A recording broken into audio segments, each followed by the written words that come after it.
De volta com o nosso programa Entre Amigos, ainda dando sequência aqui com esse tema que é muito palpitante, como eu disse na entrevista anterior, aqui com o Dr. Cláudio Neves, médico, gerontólogo e geriatra. Doutor, é muito bonito, é muito importante, eu acho que massageia até o nosso ego quando a gente vê as pessoas alegres, as pessoas satisfeitas, né? Principalmente aqueles casais acima, digamos, de 70 anos, 75, 80, deixando transparecer aquela coisa que você percebe que há uma reciprocidade de ação entre ele e ela. Isso aí é um dos fatores que propicia também uma boa saúde, né? O bem-estar, não é verdade? É verdade. A questão do humor você colocou muito bem. Você está de parabéns e favorece muito a gente traga informações úteis ao telespectador, Rodrigo. A questão do humor e longevidade tem uma relação muito grande. Por exemplo, a questão do medo do Alzheimer, né? Nós não falamos no programa anterior, é importante passar nesse, e aí nós vamos falar sobre longevidade também. Hoje está se estudando a cada dia a crescente relação de sintomas depressivos e o surgimento de Alzheimer. Então a questão do humor ela pode favorecer o surgimento de várias doenças. Hoje a cardiologia já estuda e mostra que a pessoa depressiva tem maior risco de infarto. Então você passa a ter a depressão como uma doença, uma situação clínica, ou até mesmo as leves alterações de humor que podem precipitar vários processos crônicos, doenças, como nós falamos anteriormente no bloco anterior, que pode favorecer o surgimento ou agravamento de situações crônicas que vão comprometer a longevidade. Então é importante que a gente não pode separar a existência de doenças crônicas e o processo de longevidade. E aí a questão do humor, a gente tem que alertar. Você falou antes no bloco anterior sobre a questão dos medicamentos. Esses medicamentos sedativos podem precipitar a depressão. E a depressão, muitas vezes, ela existe e não é bem diagnosticada. Porque não existe exame. A pessoa não consegue chegar ali, fazer um exame na clínica, no laboratório e dizer, estou deprimido. Não. Então isso depende muito da perceptividade do profissional de saúde que vai abordar o paciente. E muitas vezes você pega o paciente, às vezes ele vai acompanhado de um familiar e não quer dizer que está desanimado, que está deprimido, para não trazer preocupação ao familiar. Às vezes a gente só consegue colher essa informação quando o paciente está só. E isso é algo que às vezes não acontece costumeiramente. Então nós temos que às vezes provocar, o profissional deve provocar e buscar. O diagnóstico da alteração de humor é clínico, depende da sensibilidade do profissional. E esse processo ele pode acontecer por várias causas. Ele pode acontecer por uma questão de uma precipitação de um estresse, uma preocupação. O estresse favorece, a pessoa tem uma predisposição genética, de repente acontece um processo estressante em que há uma alteração dos mediadores químicos, um aumento do nível de cortisol, mexe com a GABA, mexe com tudo e a serotonina pode cair. Essa serotonina ficando mais baixa, você que é o mediador químico da felicidade, a pessoa pode ter então uma alteração de humor. E isso pode precipitar várias doenças, inclusive porque vai afetar o sistema imunológico, né? As pessoas começam a ter uma queda compromete o sistema imunológico, a qualidade de sono, a disposição para a atividade física, tudo. A alteração de humor vai comprometer todos aqueles fatores que são fontes e compõem o conjunto que é importante para o que a gente está falando do segredo de uma boa longevidade. Então a manutenção de um bom humor é importantíssima. E aí nós temos que lembrar outra coisa, que pode precipitar. À medida que a gente envelhece, a questão dos alimentos industrializados, a falta de uma boa alimentação que a gente falou também, e hoje já tem estudos da psiquiatria, até de consenso mundial, de que a boa alimentação ela favorece ao tratamento de processo depressivo. Se uma boa alimentação favorece ao tratamento, uma boa alimentação certamente, não tenha dúvida, também pode favorecer a prevenção. Então nós temos o cérebro, essa árvore neural, cheio de neurônios, de galhos, de troncos nervosos, que precisa ser bem nutrida. Então nós temos que estar atento a isso e ter uma alimentação também importante para a conservação de um bom humor. Isso está cada dia provado, que a alimentação favorece.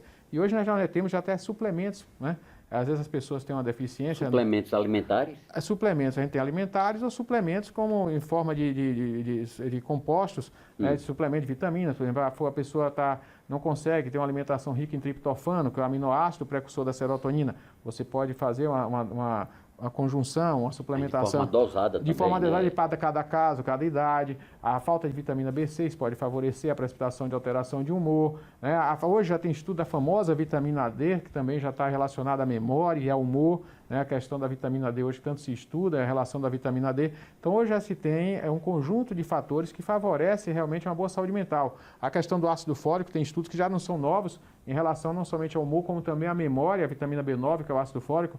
É interessante colocar que tem uns estudos holandeses que já tem algum tempo, e as pessoas não sabem, é um medicamento, um suplemento barato, que é o ácido fólico, muito utilizado para prevenir alteração na gravidez, alterações de nascimento, malformações fetais, né, já muito conhecido, e as pessoas não sabem que o ácido fólico pode prevenir a precipitação de falha de memória. Tem estudos holandeses que mostram que Mas é preciso que haja também uma conscientização, é preciso que mostre, que prove, que haja uma campanha, né? Pronto, mas a gente aproveita para esclarecer. Eu não tinha conhecimento, então, né? E é bom aqui, é uma oportunidade muito então, grande. o que acontece? O ácido fólico é importante. Tem estudos mostrando que a carência de ácido fólico pode precipitar sintomas e até de falha de memória em até 5 anos nas pessoas. Isso pode favorecer o Alzheimer e outros processos demenciais. Então, é importante ter um equilíbrio, a manutenção disso, como também algumas situações tóxicas, como a questão do alumínio.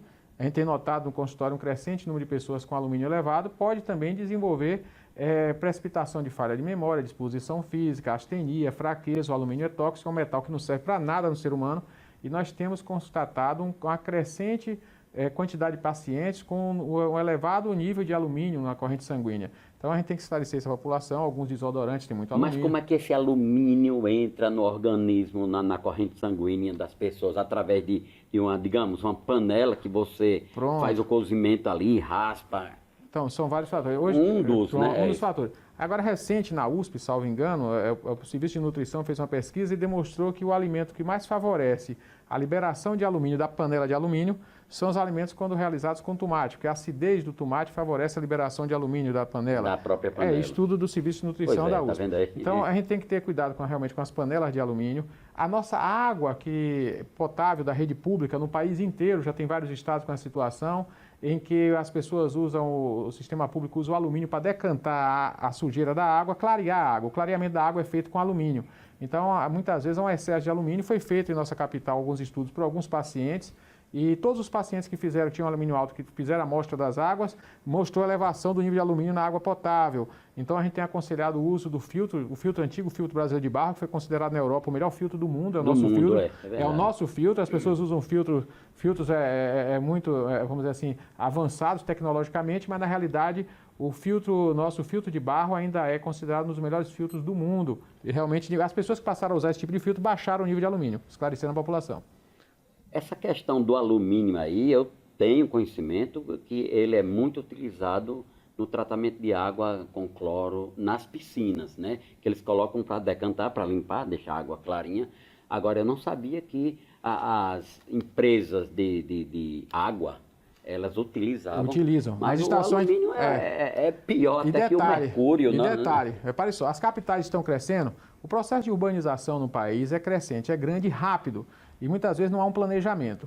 Qual a forma que os governantes têm, os técnicos até, às vezes até as autoridades maiores não sabem, para clarear a água e evitar aquela queixa? A água está escura, está turva e reclamado do poder público. Isso em todas as capitais do país. Na estação de tratamento, você aumentar a estação de tratamento, aumentar os tanques de decantação, isso custa caro, tempo, planejamento, processo, projetos de obra. Então, a velocidade maior é aumentar o decantador, é aumentar a quantidade de alumínio. Vai decantar mais rápido. Eles recorrem a esse artifício, quer dizer, cadê a Anvisa? Cadê aí a questão estadual. O órgão regulador. Não, quem fiscaliza é o próprio Estado, a ação estatal, porque as empresas de abastecimento são estatais.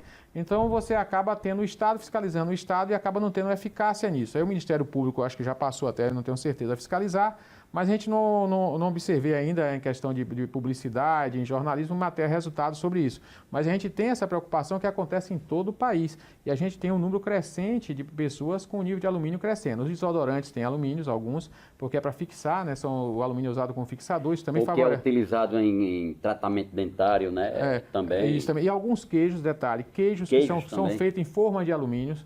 Então, o pessoal, alguns queijos têm excesso de alumínio, tem que ter cuidado. O importante é a pessoa, quando for seu médico, pedir a dosagem do alumínio, né? É importante estar acompanhando. Agora, mudando de um polo a outro, uma pergunta que eu estava muito curioso e tenho absoluta certeza que os nossos telespectadores também. A questão do mal de Parkinson geralmente acomete pessoas já com a idade um pouco avançada. A que se atribui, doutor? É uma doença crônica, degenerativa, progressiva, né? Não tem realmente... Típica de pessoas, ou pode acometer pessoas... Ela é mais comum realmente nas pessoas com a idade mais avançada e, infelizmente, não tem cura e um tratamento que dê uma resolutividade. A preocupação maior nessas pessoas é a manutenção da qualidade de vida.